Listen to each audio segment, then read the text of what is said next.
Hello everyone and welcome to my Loom'Ithar quick heroic guide, the second boss in the Manaforge Amiga raid. It's a two-phase fight, so the first 50% you have to break a gap in the tangles that are coming in and snap some webs to make sure that you get out of the room and get to the edge for safety. And then the second phase is all about blasting the boss down and splitting a frontal essentially. So let's have a deep dive and go into the abilities. So the first thing we'll see up the top here, if I just freeze it, is that you have these sort of spinning webs that are coming towards you, and at this point in time, you can't damage them.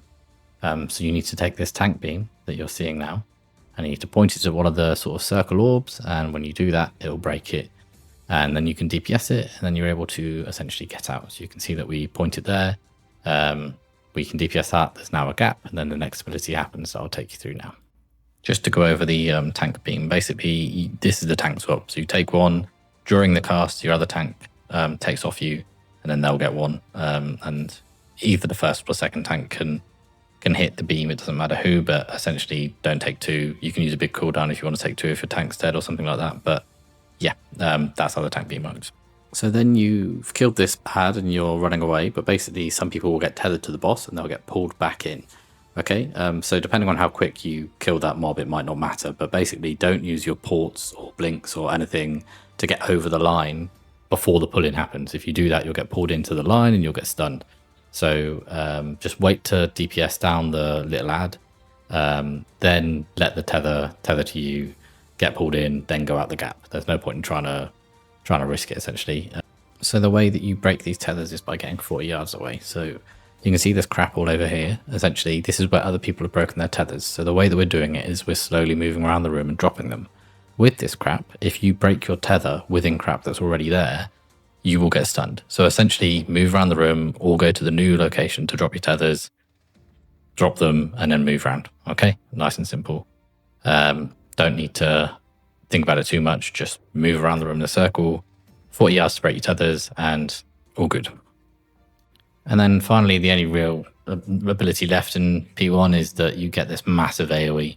There's a reason that you want to sort of stack your tethers in one location so you can just all run out and be in a free location. You don't want those sort of grey swirlies all around the room. So it's as simple as you run out, you get your way out, whatever you do, you get out, and then you go back in. And that's that. Okay, so phase 2, boss gets to 50% and decides it wants to rip itself apart and come and join the fight. So essentially, you're going to have the boss stop what it's doing. I think if there's any abilities going on, it looked like it just completely stopped what was happening. And then it essentially starts bursting and pushing people back, and then rips itself off, knocks everybody back, does a load of damage, and oozes blood on the floor, and every so often it will ooze more blood on the floor, and that one in the middle will get bigger. But yeah, there's not too many abilities to go through in this phase, so I'll just go through them now. So you're going to see here the first ability is a big old cone, and that is a tank swap and also a soak. So you split your raid in half, you put the first half in, you then get the knockback come in that's going to basically spawn more ooze underneath the boss and knock you back. And then you get back into position with just the second group, and then the second group will soak it. So yeah, should be coming in here, second group gets in, other group gets out, then you'll get the knockback, rinse and repeat. That's pretty much it for this boss. Interestingly, when you start phase 2, it takes 25% increased damage. So if you're approaching 50% and you've got your cooldowns up, maybe just hold them for a bit to have more fun. But yeah, it's quite a simple boss, not much going on. The TLDR is use the tank frontal to break the circle, so you can get out. Don't skip the circle, just let them pull you in and then go out through the gap. Place your strands when you break them in a good spot, get 50%, split the soak, and kill boss.